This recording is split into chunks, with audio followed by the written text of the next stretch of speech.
हमें नौकरी क्यों नहीं मिलती है? सरकारी नौकरियां हो या प्राइवेट, हमेशा संकट ही रहता है। स्वरोजगार के अवसर भी सदा मांग की तुलना में कम ही रहते हैं। इस स्थिति के कई कारण हैं, लेकिन आज हम एक ऐसे कारण की बात कर रहे हैं जिसके बारे में कभी बात नहीं होती। ये एक प्रकार का दुष्चक्र है जिसमें हम सभी फंसे हुए हैं। चीन में औद्योगिक बिजली भारत की तुलना में 2 से 4 रुपए प्रति यूनिट सस्ती है। ऊपर से देखने में ये अंतर बहुत अधिक नहीं, लेकिन इसका प्रभाव ये है कि कोई भी उत्पाद जिसमें बिजली की खपत अधिक होती है, उसमें हम चीन की कंपनियों से स्पर्धा नहीं कर सकते। चीन का माल हर हाल में सस्ता होगा, बाजार की प्रतियोगिता में वही टिकेगा। तो फिर भारत की सरकारें औद्योगिक विद्युत दरें कुछ कम क्यों नहीं कर देती? 2 से 4 रुपए प्रति यूनिट बिजली सस्ती कर देने से भारत में औद्योगिक क्रांति आ जाएगी। नई नई इकाइयां खुलेंगी, जिनके माध्यम से लोगों को रोजगार और स्वरोजगार प्राप्त होगा। दिखने में ये बात जितनी सरल और सहज है, सच उतना ही कड़वा है। भारत में बिजली महंगी इसलिए है क्योंकि सबको मुफ्त चाहिए।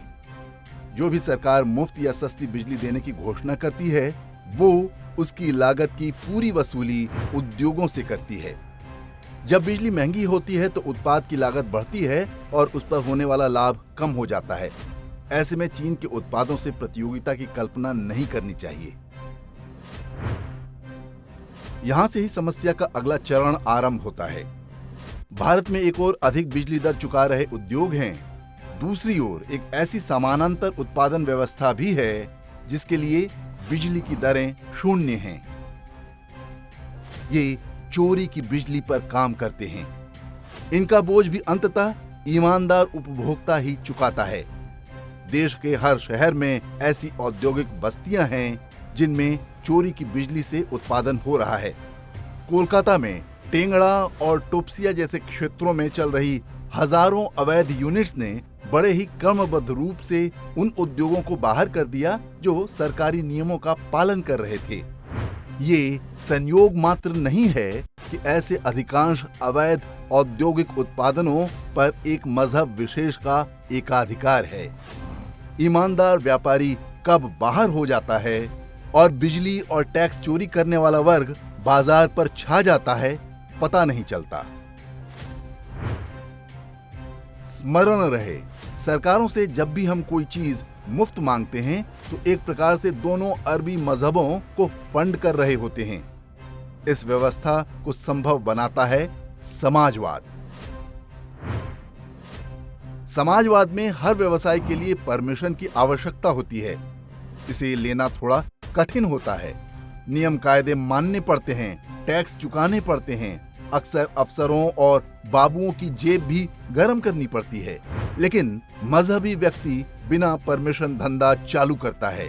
भूमि सरकारी, कब्जाई हुई, बिजली कटिया डालकर, पानी जबरदस्ती का और कच्चा माल अधिकांश चोरी का। जो लोग ये सब नहीं कर पाते, वे रोजगार कार्यालयों के चक्कर काटते हैं। पढ़े लिखे हिंदू से भी बात करो तो यही बोलेगा कि हाँ, सरकार को गरीबों की केयर तो करनी ही चाहिए। समाजवादी नीतियां और मजहबी गठबंधन कैसे उद्योग व्यापार पर नियंत्रण करके पूरे आर्थिक सिस्टम को नष्ट कर देते हैं, उसे पता भी नहीं चलता। ये व्यवस्था बीच बीच में कुछ सरकारी नौकरियों को भी जन्म देती रहती है। इन मुट्ठी भर नौकरियों को पाने के लिए करोड़ों हिंदू मरने कटने को तैयार रहते हैं, बिना जाने कि उनके इस हाल का असली दोषी कौन है।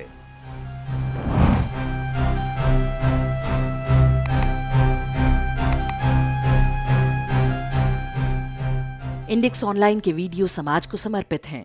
आप इनको डाउनलोड करके जैसे चाहे वैसे प्रयोग कर सकते हैं। चाहे तो आप हमारे टेलीग्राम चैनल से जुड़ सकते हैं। वहां सारे नए पुराने वीडियो आपको मिल जाएंगे। हमारे सोशल मीडिया लिंक हर वीडियो के डिस्क्रिप्शन में होते हैं।